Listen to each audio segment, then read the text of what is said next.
E como o profissional, ou mesmo a própria instituição de ensino à distância, precisa agir em caso de abuso na utilização do conteúdo das aulas? A primeira coisa, é importante fazer aquele momento inicial de registro, de proteção. Infelizmente, as instituições e as próprias pessoas estão aprendendo a começar a proteger esse ativo intangível. Então, a gente sabe que se eu tenho uma propriedade, eu tenho que ter escritura.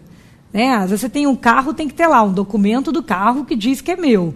Então, o direito autoral, ele ganha uma margem meio subjetiva. Nada impede que duas pessoas tenham tido uma ideia ao mesmo tempo. Isso já acontecia antigamente. Mas o primeiro a registrar aquela obra vai ter, digamos, um ganho na hora de fazer prova, se aquilo é dele ou não é dele. Então, se você faz um layout de website, você pode registrar na Biblioteca Nacional.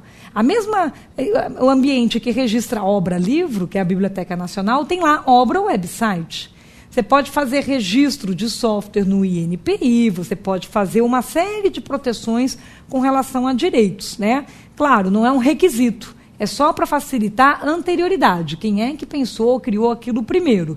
Pode ainda ser a moda antiga, mandar para si mesmo pelo correio e deixar lacrado, fazer registro em cartório, tem várias formas de documentar. Então, uma instituição deveria, primeiro, ter contrato sobre aquilo, para deixar claro que aquilo foi feito para ela, com cláusula de cessão de direitos autorais, muito clara, porque se não definir o prazo que aquilo vai durar, na dúvida, o prazo garantido na lei é 5 anos.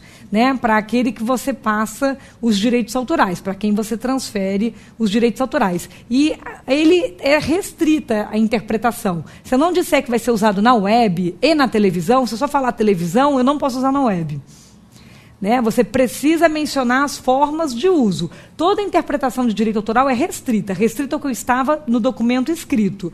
Então, fazer o registro inicial, ter contrato e termo de cessão claro sobre isso, ajuda a proteger bastante com relação à prevenção.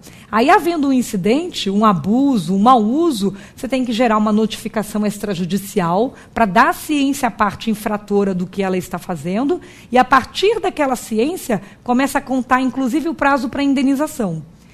Porque você tem hoje todo um cálculo, você pode calcular com base. Digamos que alguém pegou um conteúdo seu e colocou lá numa comunidade no Orkut. O prazo que aquilo ficou sendo publicado e a quantidade de pessoas que possam ter visto e acessado são utilizados como base para a indenização do dano causado àquele autor.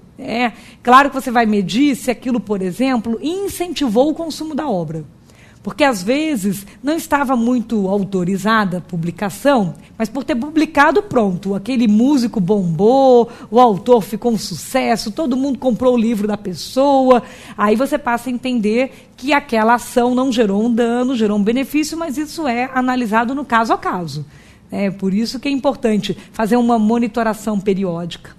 Volta e meia a pesquisar na internet palavras-chave, nomes de professores, no caso de uma instituição de ensino, para ver o que está sendo publicado ou não, nomes de conteúdos, títulos. E aí você, nessa monitoração, se um lugar tiver com a obra indevidamente, você faz uma notificação que pode ser online, pode ser inclusive por e-mail. O que importa é que ela esteja por escrito. Tem muita gente que confunde que a sociedade digital é uma sociedade com menos papel e com mais documento. Nossa, Patrícia, como é que pode isso, É porque você tem toda uma previsão de que documento é um escrito capaz de ter compreensão humana. Isso está previsto, inclusive, no Código de Processo Civil brasileiro. Quem é que diz que tem que ser impresso em papel? Papel é um suporte de um escrito, assim como um CD é um suporte de um escrito, a parede é suporte de escrito, o pano é suporte de escrito, tudo isso é válido como prova. Então, um e-mail solicitando, você me autoriza, e a resposta é prova. Não precisaria ser exatamente um papel assinado com firma reconhecida. Não é isso. E eu tenho que guardar ele original. Também não pode a pessoa dizer, ai, que legal, recebi o e-mail, vou imprimir para guardar. Porque o e-mail impresso é cópia. Se eu precisar fazer perícia, eu preciso do original. Então, a gente ainda está um pouco apegado a usos e costumes de uma sociedade que saiu da sociedade verbal, que era da época da Revolução Agrícola, que era tudo testemunha oral e verbal, para a sociedade do papel, daquilo que está por escrito, para a sociedade do escrito intangível, independente de suporte.